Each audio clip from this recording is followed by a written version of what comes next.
Welcome back to another episode of the Peace, Power, and Purpose podcast. Help us spread awareness for men's mental health and the gospel of Jesus Christ by ringing the bell and subscribing to the channel. Welcome back to the Peace, Power, and Purpose podcast. I'm your host, Steve, and tonight I am joined by a dear friend of mine, Mr. Jason Tyler McLean. I met Jason about 4 years ago, and those of you that know me, I've been sober 4 years. Jason really played an intricate role in how I came to be sober. So without getting too long-winded, I purchased his book, which I found on Instagram, One Drop of Water. And it kind of helped me start that journey of mental health because I was the guy that never really wanted to focus on that. So Jason, thank you so much for joining the Peace, Power, and Purpose podcast tonight, man. I really appreciate it. And it's good to see you, man. That's great to see you too. I love our story, man, Yeah. because it's when my book came out, I was advertising on Instagram, and so I started advertising in the States. I'm from Canada for your viewers who are all probably down south.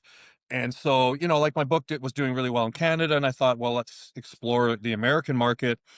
And, it's funny because I got more trolling in the States than I could ever imagined. But at the same time, it was crazy. And I'm the kind of guy, man, I just was like lighting it up with them. Yeah. Like, I just was like, do you need a hug, bro? That's Like, awesome. and they're getting madder and Yeah. madder and, all this stuff. But I also got some of the most incredible people, that followed me and stayed with me. And you're one of them. And I remember when you reached out to me way back, and we started chatting, and you were in a very different place for sure. And I mean, I was too, obviously, and it was years ago, so we've all grown since then. But yeah, it's such a cool story, and you've pleasantly reminded me through times about how my book and my story was influential in helping you, and now you're helping other people. And that's the beautiful part about this, right? Mhm. Like when men can start to share and start to talk and start to lead, especially by example, right? Mhm. That's where the real work gets done.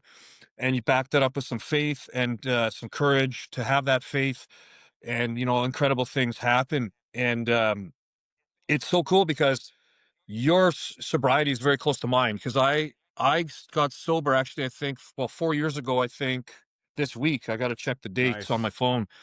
Yeah, I quit drugs 5 years ago. I quit cocaine and pills and all the first ones that were really bad, and I didn't really drink. I drank, I think, twice, which sucks because I would have had an extra year of of momentum in the most powerful way that I've ever had. Mhm. But every time you've reminded me of it, it just like I can't explain the feeling, Steve. Like, it's just like it's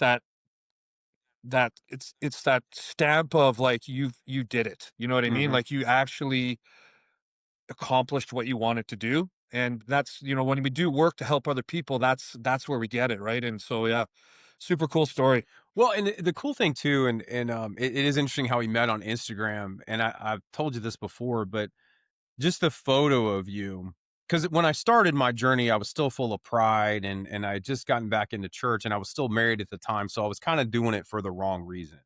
I was trying to save a marriage, and I really wasn't sure what I was doing. Sure. But there was a photo of you on Instagram, and you're a big guy, you're in shape, and I saw your muscles and your tattoos, and I was like, man, this guy looks pretty cool. He wrote a book, and so I thought, hell, I'm just going to buy it. And then I got to reading it, and it was like reading my story almost. Like, I struggle with the Yeah.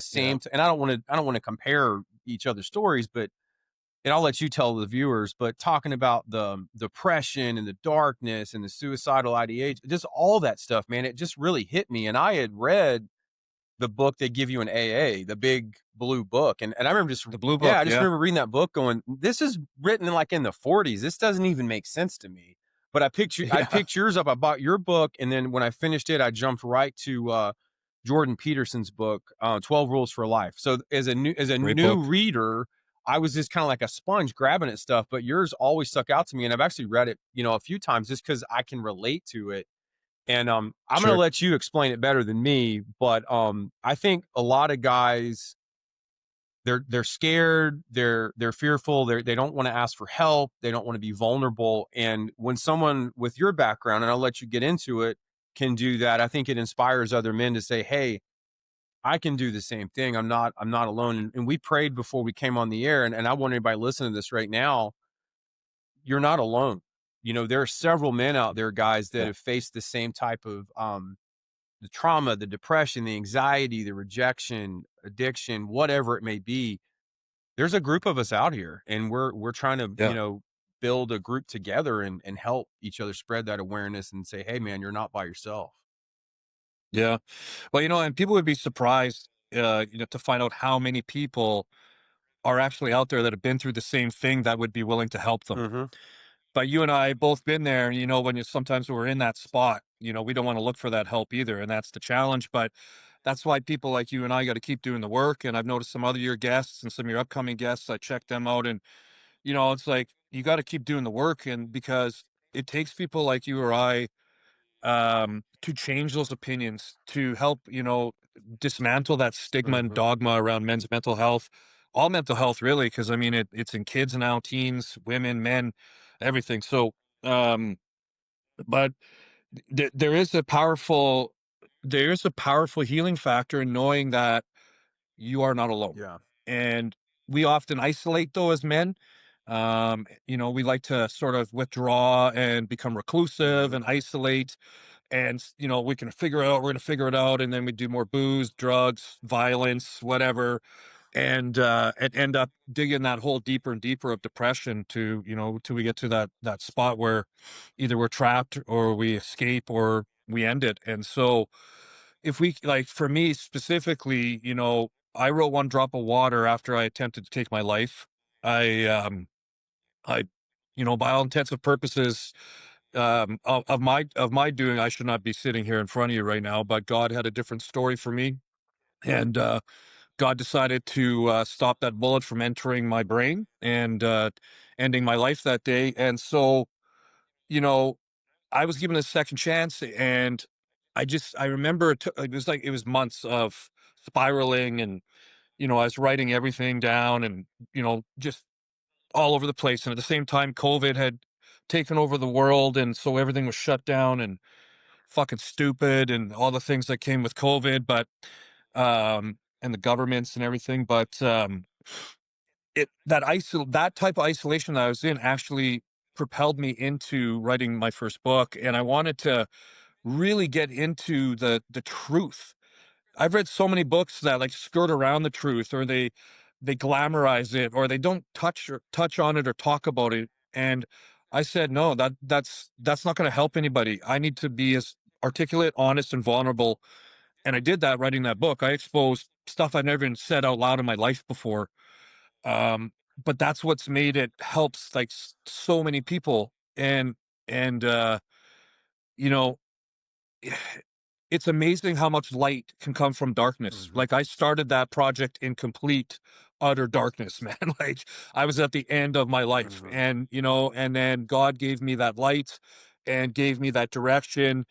And then I was able to do this. And it's just been an incredible thing. And, you and I have been friends now 4 years and counting, and we will be till one of us expires our time on this planet by design, by God's design here. But it's it's amazing. And like, back to your original point, though, it's like there needs to be more emphasis on that. We're not alone. Mm-hmm. There's like, when you read my book, you related to so much of it, and other people have read my book and they're related to it. And you come from a very extreme background like I do. And there's people that, come from quite a bit different, more maybe a softer upbringing and different things, and they're related to it. But the reason is because it was honest Mm-hmm. and it was vulnerable. And, sharing those experiences and the scenarios and the feelings, and really describing poetically those emotions that I was going through, not only help free me, but they help free you, but they've helped free so many people. And I admire your courage, Jason, because it's one thing to come on a podcast and kind of be vulnerable and talk, which may reach a limited audience. But when you put it in a book and it's going out, I mean, you're in Canada, I'm Forever. in the States. Yeah, it's forever, and it's a hard copy. And I mean, yeah, that's gotta be a weird feeling as a writer to put all that stuff out and then be like, oh, okay, it's in bookstores and anybody can just walk in Barnes and Noble and start, oh wow, Yeah. this guy, that's got to be Yeah. intense, man. It's terrifying at the same time. Yeah, it, I was really the night I sent my book in for publishing, I was sitting with my wife, and back then she was my girlfriend at the time, and I was sitting there with her, and I was like looking at her, and all I had to do was click this button, and it would send the manuscript into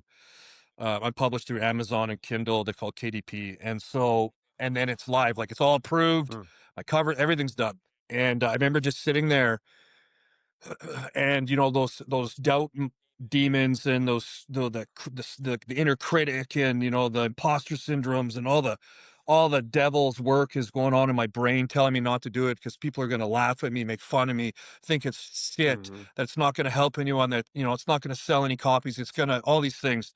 And I just remember like going like nope, and then boom, Nice. hitting that button. And it was the most terrifying and liberating feeling at the same time. I would compare it to like jumping out of an Mm. airplane or like something, one of those really, like if you've ever swam with sharks or, anyway, something kind of like that really extreme adrenaline combined with happiness, and it just, and then literally like after that click happened, my world changed. And I was able to change, a lot of other people's worlds as well. And it's just the freaking coolest feeling in the world. You mentioned it in the book, and do you think that was kind of the shadow still trying to hold on to you, Oh yeah. to not push that button and let that out? Shadow monsters, man, they Yeah. still try to get me, Me I too, talk dude. about them all the Me time. too. Me Yeah. too. They're relentless. Yeah. They'll never go away, No. right? They're Uh-uh. they anytime there's light, there can be a shadow, and they'll wait and they'll hide until, that light starts to fade a little bit and they gain more strength. And we can look at this metaphorically or literally how I'm saying it, but that's the thing, is that those shadow monsters, the depression, all the things, the fear, always going to be waiting for you to have that one moment where you decide, I can have one more drink, or I can do this, or I can go whatever, do what I used to do, or I can go beat the hell out of someone because I'm angry like I used to. And, and then you're right back where you started Mhm. that fast. Yeah. So Yeah. big time. Yeah, and it's interesting you mentioned earlier when you, started marketing in the States and you got a lot of negative feedback, and what I've noticed, whenever you mention the Lord, and you talk about Jesus, and I'm big on spiritual warfare, you just kinda hit on that, even Hmm. publishing the book. People push back hard, man. That the dark hates the light, and I Yeah. did a clip today talking about spiritual warfare and how Satan is the prince and power of the air, and can control music and TV and movies, and man, I got so much pushback on that, and it's almost like, all right, cool, keep doing it because you're just going to make this go more viral. You're just going to spread that Yeah. message even more. But Yeah. and You're, that's how, you're actually helping me, but yeah, yeah. well, and that's Yeah. that's how like the more healed version of Steve looks at it now versus maybe 4 years ago. Like, how dare this mother, be like, how dare you? I'd be like, what's your Yeah, address? yeah, yeah, and it still irks me, but I try to like Yeah. I calm down, I pray about it, and I think I don't react like I would before. Yeah. You I respond. respond, and You that's a good respond. point about, Yeah. oh, if I have one more drink, or hey, I've been sober 4 years now, I could probably drink. No, that's the shadow monster saying, no, you got it, man, you're good, you can do it. Yeah. No, Oh I yeah. can't. No, I can't. Yeah. So, Well, a shadow monster is the same as a devil, oh right? Like yeah, it's just yeah. they're one and the same. You can people, this world right now is like an unflushed toilet. Like the state of Mm, the world is disgusting right yeah. now, and sadly there's so much division, and it's created by the governments and just the entertainment, like everything. Hmm. We know what it is, and social media, of course, is such a weapon for distributing that distraction to people. And you have so many of these people out there that are just blindly following things they don't even know what they're following because you know, it's cool or it's this, and they don't even like, these people going to protests, and then people are asking them why they're there, and they don't even know what the protest is about, or, oh, he's a fascist. What's a fascist? I don't They know. don't even know what like, Yeah, right? Like, they just, it doesn't matter. I'm at a that's protest, and right. it's, I'm angry. so yeah, yeah. Yeah, I just want to hate something, Yeah. and it's sad because the world is in such a disarray and in a state of judgment and hate and and everybody has to somehow their opinion or their feelings need to be Hmm. validated more so than everyone else's. And that those kind of people are always going to look for more. My misery loves company, so Hmm. miserable people will always look for more miserable people. But the beautiful thing is there's positive people out there like you and I that say, no, that's not how it's going to be, and I don't have to pander your ideology. And you know what? I'm going to believe this, and I'm going to do this, and it's for the good. And if you don't like it, cool, that's your problem, not mine, Yeah, right? yeah, you're right. You're right. Yeah. And that's a good analogy, comparing the world to a toilet, because I mean, it is. I mean, it really is. it, it, And I think, like it's just no good. well, and as Christians, we're supposed to reject the world anyway. So, because Yeah. you can't serve two masters. So if we follow Christ, the world's going to hate us for it. So, Yeah. and that's just kind of reality. One thing I want to ask you, Jason, and I kind of know the answer to this, but for our viewers, every man faces a battle. Some are seen, some are unseen. What's the one battle that defined your journey the most to kind of get you where you are today from when you began this whole mental health journey that you're on now? My the If I had to sum it up to one, it would be overcoming fear. Okay. Over you know what? Fear has destroyed me most of my life. It caused, I grew up very rough and really fast. My childhood was taken from me for sure. And by the time I was in my teens, I was in all kinds of trouble. I was living on the streets. I was in street gangs. I was all over just all over doing bad stuff. And all of it was I was driven by fear. I never felt like anyone liked me, and I always was so afraid that people wouldn't like me, and I was always so afraid that I would be different, and I was different, and I was afraid of everything, and I was such a scared little boy my whole life. And I grew up into this, man, and then I, started lifting weights and doing steroids, and then I got into biker gangs, and I'm covering tattoos, and people are afraid of me and all these things. And the whole time I was afraid. I was so afraid, Steve, like I was just this little scared boy. And so that was the biggest battle for me was I had to go back to that little boy and I had to go meet him where he was and tell him he was going to be okay. And the only way I could do that was by healing the man I was Mm. now. And so I had to go back and meet that boy and show him that I can protect him now. And then so getting over all of my fears was the only way I could do that. And man, the list was long. Like I was so insecure, and I came off so, this big tough guy and this, I was always the life of the party and I was always these things because I always had to prove. I always needed Mhm. that attention, validation, because I was so empty in here because I was ruled by fear. Mm. And so that battle, it took me to almost the end of my life, when I was 47. I'm 53 now. And so, at 47, when I attempted to end my life, the fear and the pain of that fear and the loneliness and that came from it almost won. And, like I said, by the grace of God, I was given a second chance. And that's when I just dove into learning, trying to understand how I could overcome all that fear. I like how you put that. I actually had a therapist tell me the same thing. You need to go and go to that 5-year-old version of yourself and tell him that it's okay and that you're proud of him, you love him. But I like how you put you have to heal the grown version and then move towards the younger version. And Jason, I think a lot of guys that hit the weight room, that get tattoos, that kind of are drawn to that edgy lifestyle, it's almost like imposter syndrome. Um, Yeah. we've talked before in the past, I got tattoos to keep people away from me because I didn't want Yeah. anybody to get to know the real me. I tried to kill the real version of myself because I didn't like him. I would drink to be the life of the party, to be not an introvert, to be an extrovert, just to have courage to Yep. do stupid shit and talk to girls or Yep. whatever.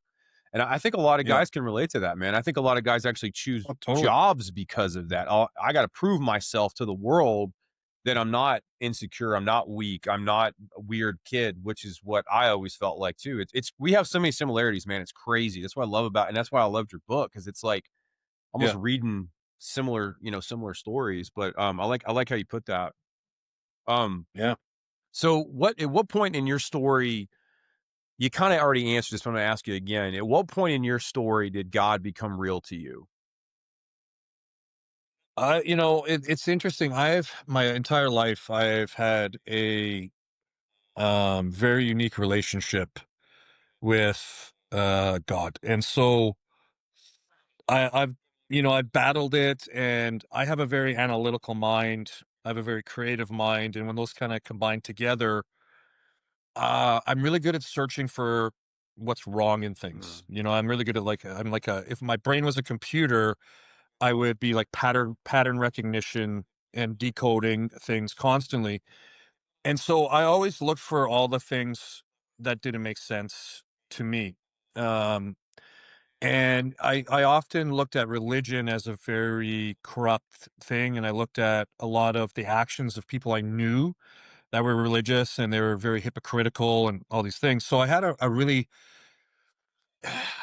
a very unique and odd relationship because I never just said no to it. I always kind of embraced it, but not enough. mhm, And on and off, I had a few patches where, I'd really get spiritual, and I'd really, I'd go to church and I'd be praying and I'd talk to Jesus, and I'm like, and blah, blah, blah. But a lot of it back then was very self centered. And I was like always asking for mhm, things, and like, and it was more about me than about God. And so, over the past few years, when you start to have as many miracles as you've had in life, like I have, um, you realize there's something bigger than you. mhm, And when I pulled that trigger, it was a brand new firearm, um, fresh loaded clip, never been fired before. The odds of that happening are one in millions. yeah, Like it doesn't happen, yeah, on the first shot of a gun jamming. And so, that was God. yeah, And I believed it after that. And I wrestled with it for a lot. And, and there's a nice little Jordan Peterson reference, he who wrestles with God. And so, but I'll be really honest, when Jordan came into my life, my wife, um, so many, sorry, I was getting a little emotional. no, Oh, so many things changed, and she inspired me so much to let my guard down. She helped me get sober. She introduced me back into faith. She reads the Bible to me every night to put me to sleep because I hate reading it. I love reading books. That one I don't know. We got a bunch of really cool versions that break it down and all these different things. So I started going to church with her. What shocked her one day, because I don't like church. I'll be very honest. I like doing it on my own. I like my relationship private, mhm, but it meant a lot to her. So I started going with her. And there's this really powerful feeling when you're in a building with a bunch of believers. And I would always cry in there.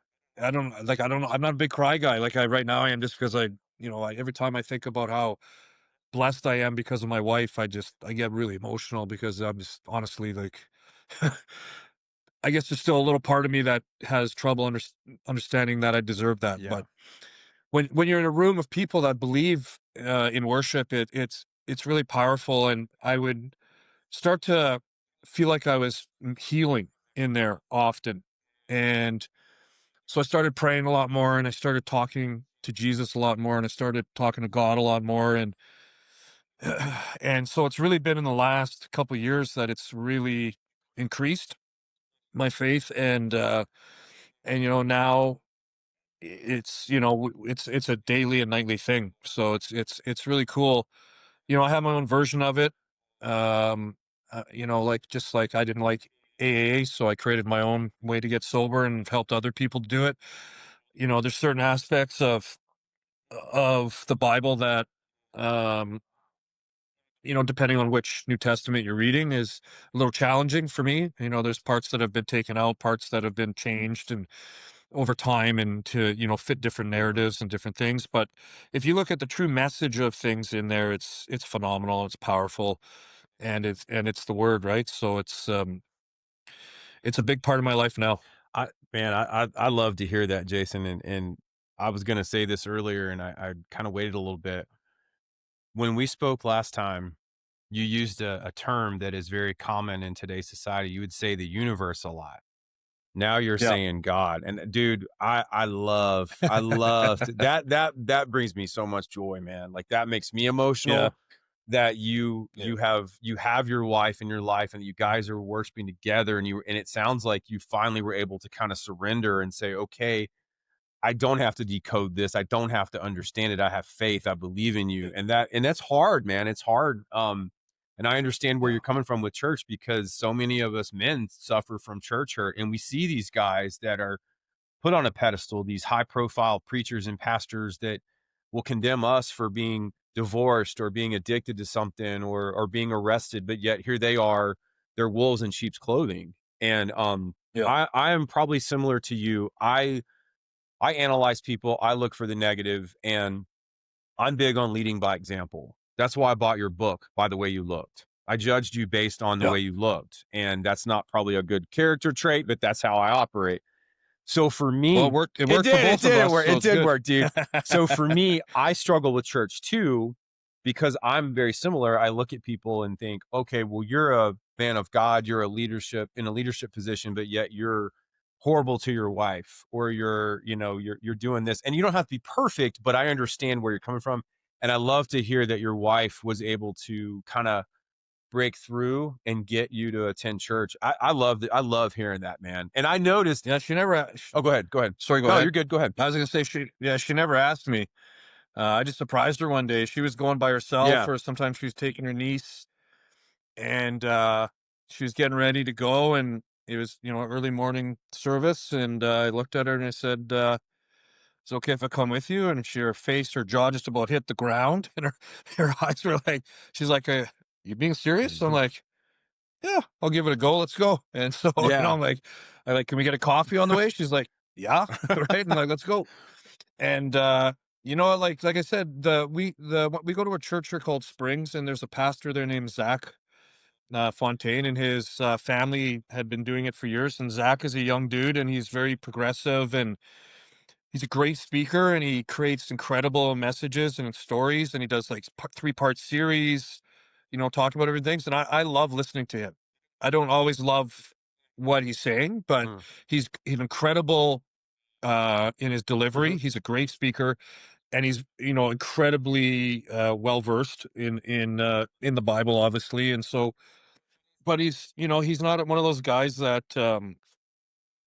is above everybody else, or he's like, they're very in touch. And they actually just did a huge men's night. I couldn't go to it, unfortunately, but they had like 1,000 guys there, and Wow. they had like Harleys there, they had bands there, food trucks, bands playing, and they had like all these powerful people in there, all these men. And so a few of my buddies went and told me about it, and I was like, I'm going to the next one. I think they called it like the red. I can't remember Mm. now what it was, but it was super cool. They like branded it like it was pretty, they kind of branded it like it was a bit Yeah. badass, and like Yeah. it was all about but it was about Right. brotherhood. That's awesome, man. And yeah, I was talking to a buddy of mine. He's a ex-cop, and now he's got his own business. But he went to it, and he was like blown away. Like he's like, I could never have imagined it would be something like that. So they do good things over there, and so I like supporting it. I watch it on YouTube, because then I don't have to be around people. So God, you sound like me, dude. yeah, But yeah, let's give your wife credit, man, because yeah, from my experience, I don't want to stereotype or judge, but some women, some wives would nag their husband every yeah. Sunday, you need to go to church. You're Oh setting a yeah, bad example. And she didn't do that. So never. she led by example, and Yep.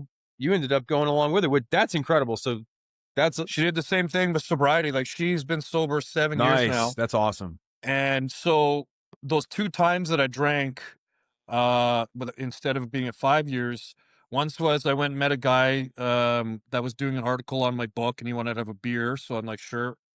And then I remember I came home, and she didn't want to kiss me because the beer Mm, stunk on my breath, and she was like grossed out by it.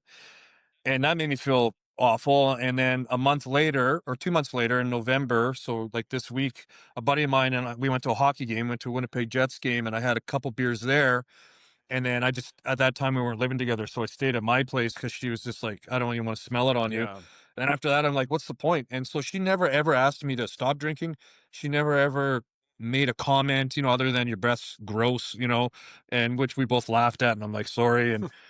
But, like, that's just the person she is. She's absolutely the most incredible human being I've ever met. And I credit her all the time. She won't take it because she's just that kind of amazing Yeah. human. But I credit her, and she inspires me constantly. So I wouldn't be sitting here in the position I'm in if it wasn't for her. That's amazing. And I think it helps so much when you've got a supportive partner and someone that kind of understands where you're coming from. And I want to give my girl credit. When we first started dating, she was a drinker, but it wasn't in a sense like the way I was. Like she wasn't a binge drinker. She didn't drink to numb or anything like Yeah, that. And she just made a conscious decision probably about 6 months ago just to stop.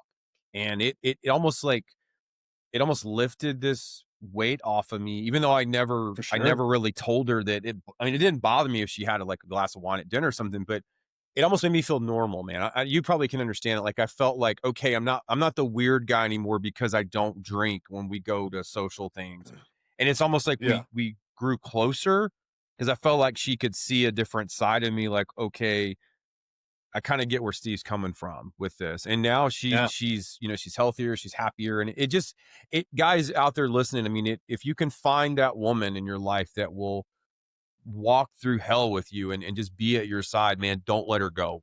Like, do not take yeah. her for granted and don't No, let her go, man, yeah, because we're yeah. not meant to do Couldn't this. agree We're more. not meant to do this life on our own. And you No, find that one person, man, hold on to her. And Shelly, I am grateful for you. And Jason, to your point, I wouldn't be sitting here tonight talking to you on a podcast because she encouraged me to keep going. Because after the last yeah, time I spoke to you, long story, I won't get into it, but I almost gave this up.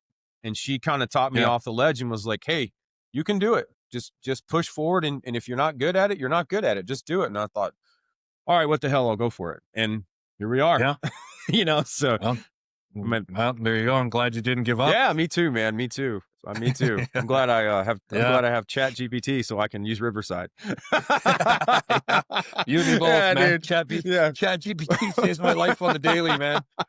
But It's made me seem so much smarter and a lot quicker. yeah, So that's right. That's right, man. But yeah, it definitely makes a big difference if you can find that supportive partner out there, man. And so I think as men, we've got to keep an open mind and use discernment and not be so closed off and think, hey, I can do all this on my own because I need you in my life, yeah, Jason. I need the other men that I've met through this platform. And unfortunately, I have not found a church yet where I really connect, and I need to do a better job of that.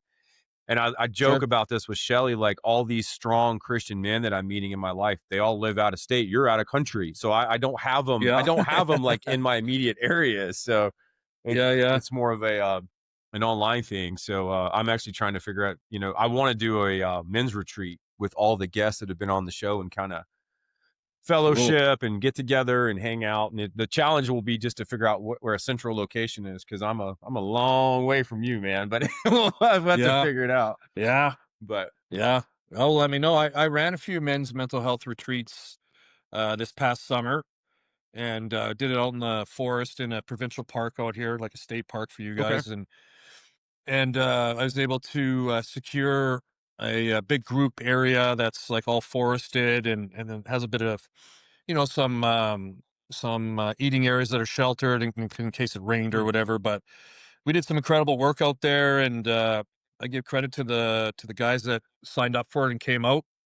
And there was some really powerful moments, a lot of sharing, a lot of breakthroughs, a lot of guys saying things they've never been able to vocalized before, especially in front of a group of men they don't even know. Hmm. And it was interesting because every guy that showed up there was like this. Right when they Mm. walked in, they're like, yeah, and every guy's, you could just see them. They're all like defense up, guard up, and by lunchtime, man, it was a different story. You had guys, the biggest tough dude there. He's this biker dude. He's hugging the little skinny guy, and they're best friends now. And Nice. it was wild to watch, right? Because when you peel back the layers, we all realize that, you know what, we've all been hurt, we've all had our heart broken, we've all had things happen to us that wasn't our fault, Mhm.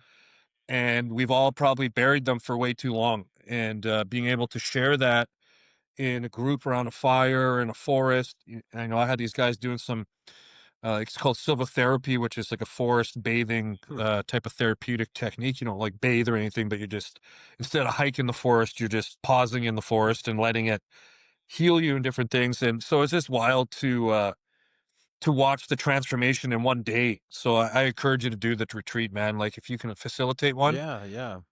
life changing. So so kind of tell our viewers right now, like what so you're doing coaching, you're a speaker, you're an Yep. author. So can you kind of get into where you're at now, and what is your main focus with your mission in mental health right now? Sure. So I wrote a couple books. So my second book is called The Monarch Butterfly Effect. So this is actually a continuation of a chapter from One Drop of Water. And it is about one of the biggest questions I got asked by thousands of people was, how do you keep going? Like, how do you still do it? And after my One Drop of Water came out, um, about a year and a half later, my dad got really sick, and he had stomach cancer, and he died.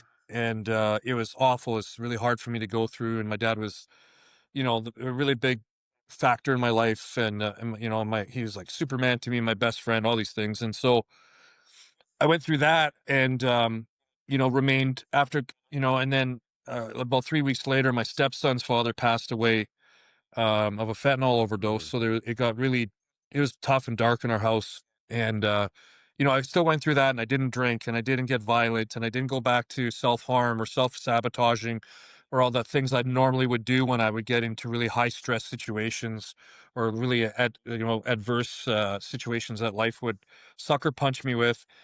And then 9 months later, I'm like, hey, what a beautiful night. I'm going to go for a cruise on my Harley, and I'm out on the highway, and I'm ripping at 100 clicks. And these road crew guys left a patch across the thing, and I hit it and I didn't see it.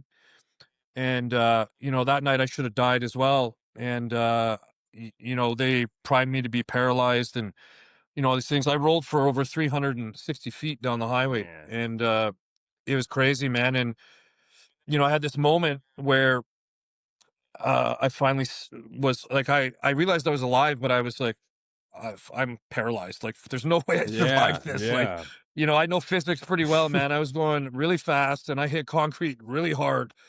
And I just could see how far from where it started to where I was. I'm like, you know, and I remember like moving my toes and then my feet and then my hands. And I'm like, okay, so I'm not paralyzed. And I sat up, and I took my helmet off, and I looked at it, and it was matte black, and matte black kind of shows No everything. scratches, right? And there wasn't even a speck. It's There was, crazy. what's that? I said no scratches Yeah, on there that wasn't even a helmet, right? speck of Yeah, dust, that's nothing. crazy. And so I was just like, what? And then I looked up this hand, and it was like the wrong way this way. I'm Oh. like, oh, that's not good. And then I cough all this blood Oh up, and teeth man. fall out. And then Damn. this elbow is over here. And I'm like, Jeez. okay, so I'm not good. But this crazy thing happens where this monarch butterfly starts floating. I'm on the side of the highway, and it's all like fields and meadows and flowers and stuff. And this monarch butterfly is flying right in front of me. And my dad and I were the last conversation we had before he went in the hospital. We were in his backyard, and we were talking about monarch butterflies, and they were flying through his garden, and they were going to go on their way to Mexico. And in Mexico, they fly down there, and they're a representation of spirits of loved Mm. ones coming back to return to show that, that there is afterlife and all these things. They're very religious in Mexico. And so I was like, that's my dad as an angel right there, and it just made the whole situation better. But I still was really in a lot of trouble, and I was hospitalized, and I had really bad internal bleeding from my heart into my stomach and my back into my guts and all these different things. But I ended up walking out of there, and then I was mentally and physically damaged for months. And but for anyone out there that's listening that works out and wants to give up, don't do it, because I'll tell you what saved my life. all the doctors told me, whether it was my musculature that's saved me. They said there's no way, if I wasn't in the shape I'm in at my age, that I wouldn't have. There's no, they can't have any other explanation how I survived that crash. This acted all like padding and a buffer. I mean, I was so bruised, like I couldn't even move for weeks. But um, so I went through this another really hard situation, and it took me months. I was having PTSD from the accident every night, and but I got through all that. And so I wrote this book, The Monarch Butterfly Effect, about it because it just tied into everything, like going through the hardest things in life, from attempting to end my life to my dad dying here and then that motorcycle accident, and still not, I wouldn't even take pharmaceutical painkillers. I wouldn't drink. I wouldn't self sabotage. I wouldn't hurt anyone else, and to stay true to all those values. So I wrote a book about it and kind of created a bit of a guide for other people. And so that led me into a lot of things. I was already speaking a lot, but this really kind of pinpointed like my own philosophy, because I really made that about this book. Was I kind of took the best of the things from One Drop of Water and some new stuff that I had learned and applied it into action. And with that came the opportunity for me to start using that to coach people and businesses and people and organizations. And I started getting brought in to do, like safety plans Hmm. for organizations for mental health, like, and like really cool That's stuff. And, awesome. sitting on these panel discussions with really smart people that are they're way smarter than I am. And I'm just like, and I still get to weigh in and have some points. It was really cool. And, so yeah, I started this new sort of like transformational approach to life coaching, but really focusing on mental health Hmm. first, because the mind and the body have to be in Hmm. sync. And if your body isn't where if your body's not well, your mind won't be well, and if your mind isn't well, your body Hmm. won't be well, and we both know Oh that. yeah. And so yeah, I combined that, and then so that's going good. And I do it all. It's all virtual, so I have people Hmm. all over the place that I work with. I have like very, everything from a single mom to a surgeon, spine surgeon that I work with. And it's really cool because everybody has some level of mental health that they can improve Hmm. or work on. So I do that. As well, I work with kids a lot, and so I decided for fun I'd write a kid's book. Awesome. So this is my kid's book, yeah. Awesome. So I did all the illustrations and I wrote this. It's a chapter book for kids.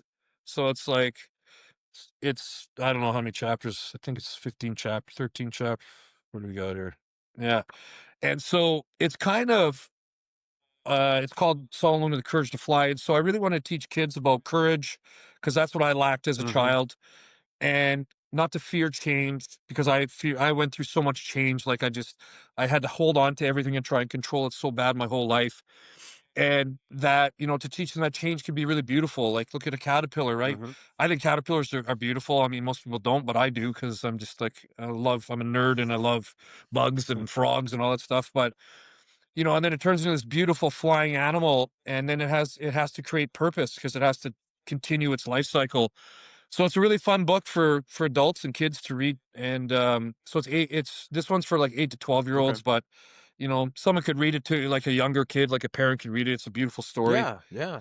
So doing that, and then I just met with some guys who are they want to do a documentary on me, Oh, on my nice. That's story. Yep. amazing, man. So That's yeah, amazing. it's gonna be really cool. I'm super super pumped up for that. Like these guys are cool. Like they sent me a couple little things they've done, and it's just like wow, like this is really cool. Yeah, and so that's gonna start up right away, and then I'm also writing another book right now because I can't just sit still. So like that's my wife's biggest gift. She can keep up with all like she's like, "Where are you today?" I'm like, "Okay, I'm on here and then I'm over here and then I'm going to do this and I got to do a podcast here and then I got to." She's like, "Okay, let's have lunch." And I'm like, "Okay."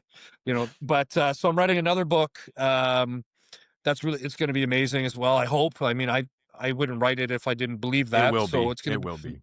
it, you know, thank you. But for me, the biggest thing is I have to like it first, because I write these Yeah. books for myself Right. every Right. time. And I write them for myself, man, because if it doesn't help me, how's it going to help anybody else? True. Right. Yeah. Yeah. So yeah, I got, that's kind of what I got going on. Busy with all those things, but never busy enough. And, I'm in the process of starting a men's group, or helping someone facilitate starting a men's group here as well, of, like-minded guys kind of like us that just want to, like, be in a brotherhood Mhm. together and help each other and promote each other and cheerlead for each other, and like, just do the good things and encourage good positive masculinity, because this world definitely has a lack of that right now, and Yes, we it need some good does. strong masculinity. Yep. Yep. So again, it takes leaders like myself and you and other people to not give in and to the weakness, and just and be a good man. Because I'm tell you what, a strong man does a couple good things that most people don't understand. A strong man provides for not only his family but for anybody that he can. Mhm. And a strong man leads by example, and that example will not only encourage and empower other people, but it'll it'll set a new tribe of leaders to follow. And a strong man does something else that's really important. A strong man's able to cry. A strong man's able to be vulnerable, and a strong man's able to be loved by somebody, even when they're scared. Mhm. And when you can do that, life changes, Yeah. right? So there's got to be more. We need more strong men. Yeah, we need to change that narrative, and that is a Oh yeah, great way to put that, man. That sums up yeah. masculinity right there in a nutshell 100%. versus what, Yeah. People got it all wrong, man. yeah. Like, they want to talk about, like, alpha male, some Mhm. big tough guy walking around. Like, alpha male ain't that. Alpha Mm-mm. male is a guy that can walk in, diffuse a situation and a problem, take care of everybody at the same Yep. time while not overreacting on their own emotions, make sure everyone's safe before their Mhm. safety, and then sit back and go, okay, we're safe now. Mhm. Now I need you to lead me. Yeah. And that's what an alpha male Yep. does. Amen. You're 100% right, man. Yep. Yeah, and Yep. I hope more and more people will see that and understand that as men like us continue to spread this awareness, because that narrative needs to change, especially for this younger generation coming up. Um, Oh, yeah. my Big time. my generation in the '80s, it was the total opposite of that. It was anger, hatred, just who's the loudest in Sure. the room, and it doesn't work. Yeah. It doesn't work. So, Yeah. well, Jason, if there's a man out there listening right now that's on the edge of giving up, Okay. what would you say to that man?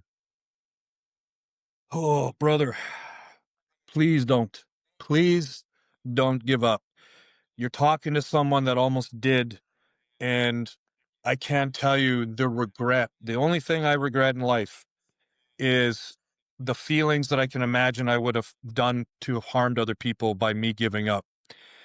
And, you know, the it's a sad place where you are, and I understand that place. I lived there for a long time, and my rock bottom had trapdoors, man. I kept going farther and farther and farther down, and I didn't believe there was a way out, but there always is. And there's people like myself and people like Steve, and there's other men out there that want to help, want to listen, and they care. And you know what? If there's if there's any lesson I can share, is that life is so precious, and the people that are in it with you love you, and you may not feel that right now, but that's okay. It will come back. You're not alone. And at the end of the day, if you're facing that decision where you think that the only way out is giving up, I'm going to tell you, I want to look you right in the eyes right now. I know where my camera is. You're wrong.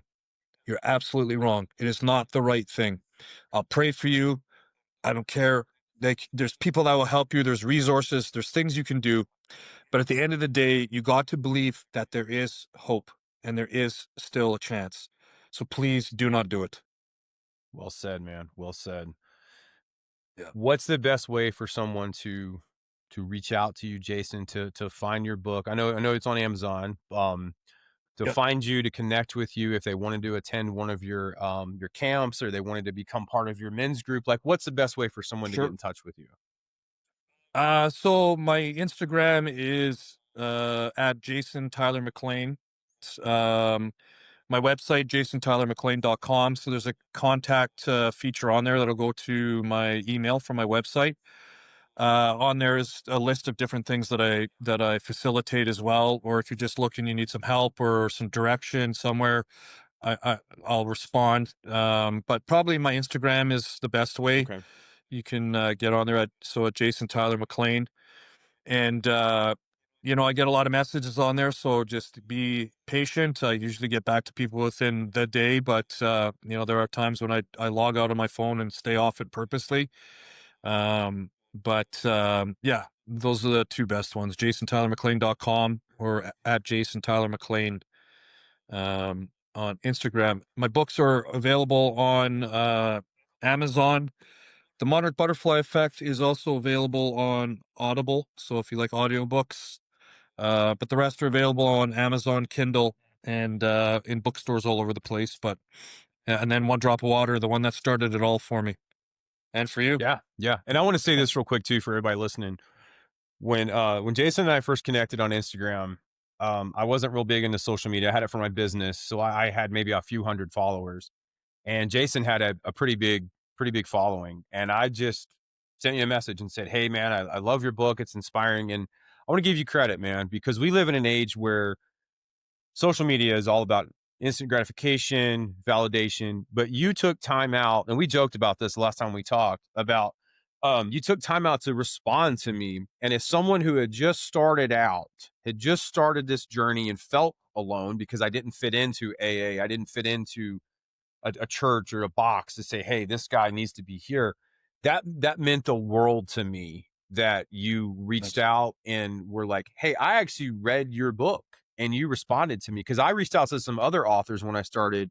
And and honestly, dude, I didn't expect a response, but it gave me a little bit of more encouragement that I needed because I wasn't getting it from people directly in my life. And I'm very yeah, similar to you. I always wanted to prove myself. I was full of hate and rage and anger. And so I was like, fuck everybody else. I'm going to do this on my own. But when you took the time just to respond to me, dude, I was in a very low point. I was confused. I was lost. I was embarrassed. I was just full of shame. I was cloaked in the shadow of shame. And yeah. that right there, um, now I'm getting emotional.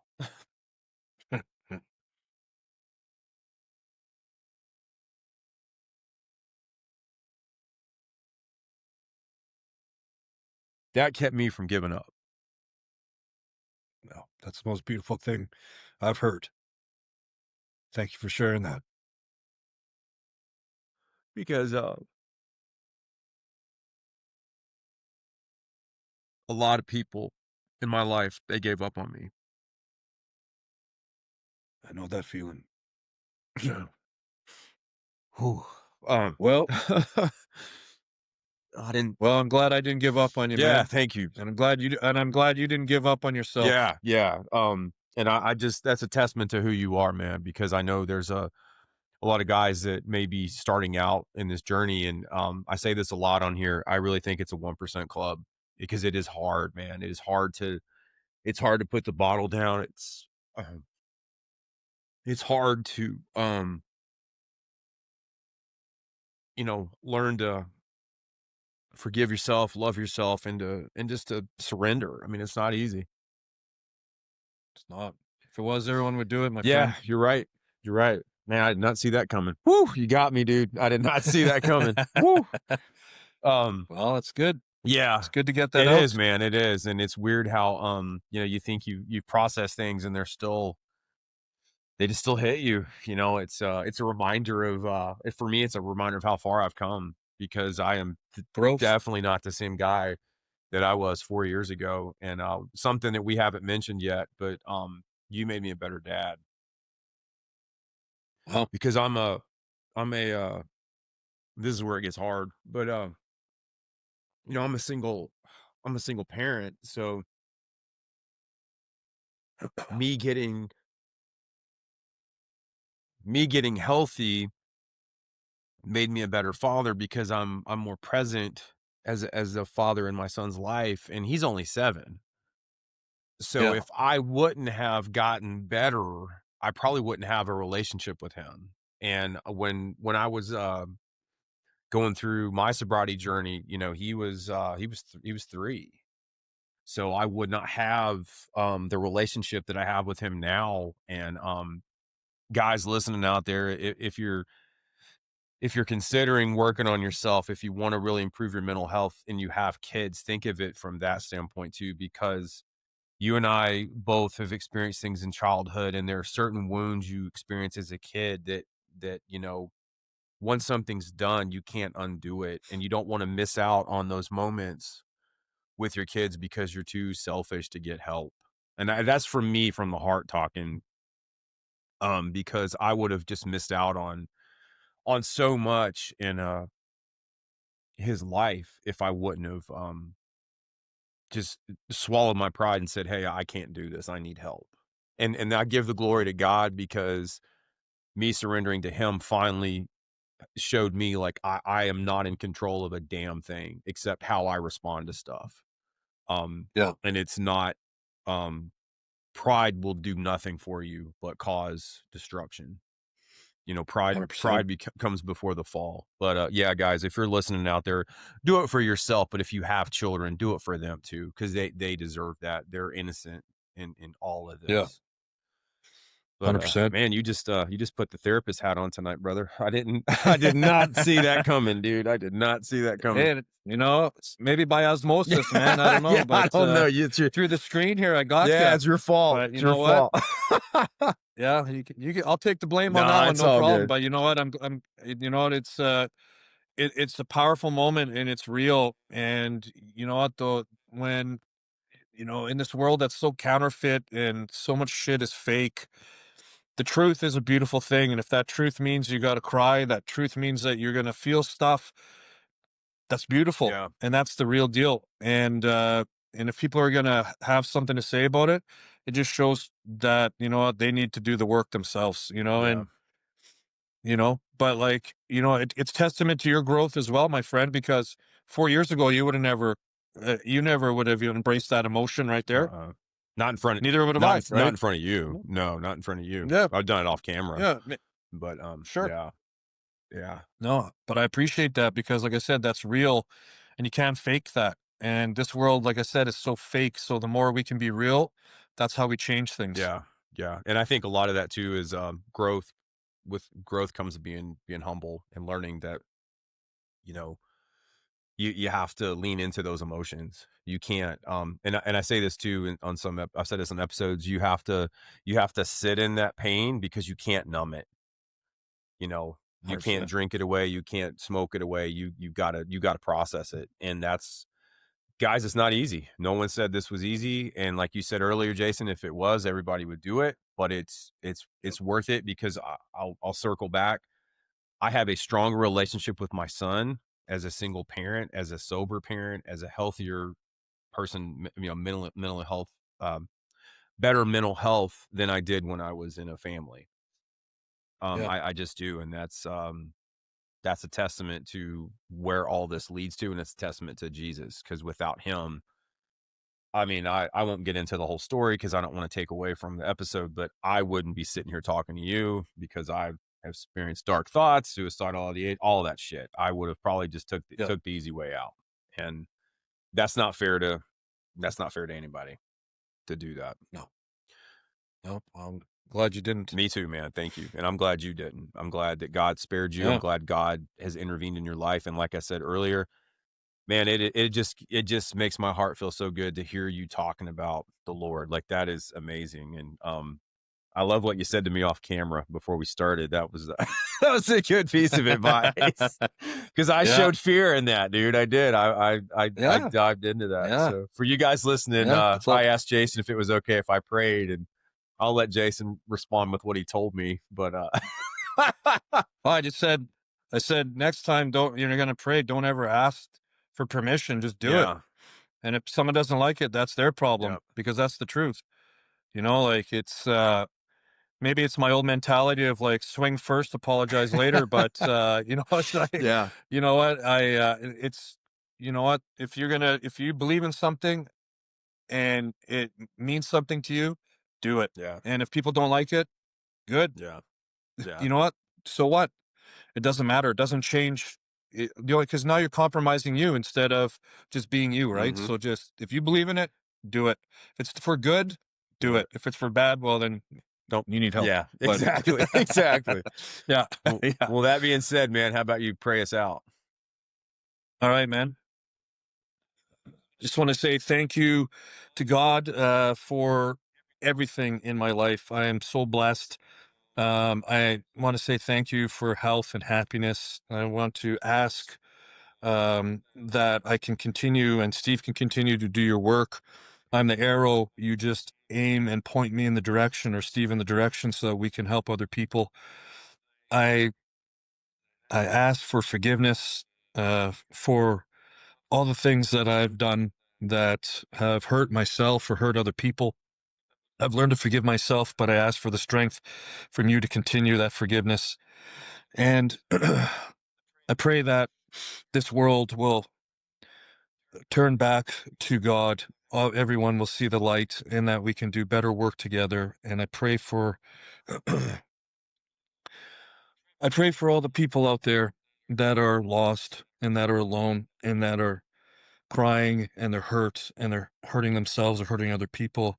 I pray that your light touches them and helps change their lives, change their lives. In the Lord our Father, in Jesus' name, amen. Amen.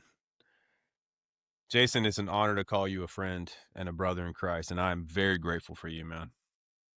Very Awesome. grateful. Feeling is very mutual, man. Yeah. And if you got something out of this episode tonight, please share it with someone. Let's help spread the message of men's mental health awareness and the gospel of Jesus Christ. Be sure to like and subscribe to the channel, the Peace, Power, and Purpose podcast. Dropping episodes every week. We're going to keep spreading awareness for men's mental health. We're going to still build that brotherhood, and we're going to help guys that feel alone in this world. I appreciate your time tonight, Jason. Thank you so much for coming on, man. Yeah, no problem, man. It was an honor. Thank you so much. Yeah, man. I appreciate you, brother. Right All on, right, man. man. Take care. Okay. Yeah, thank you. Hey, stay on here, dude. Stay Yep. on here for a second. We got to make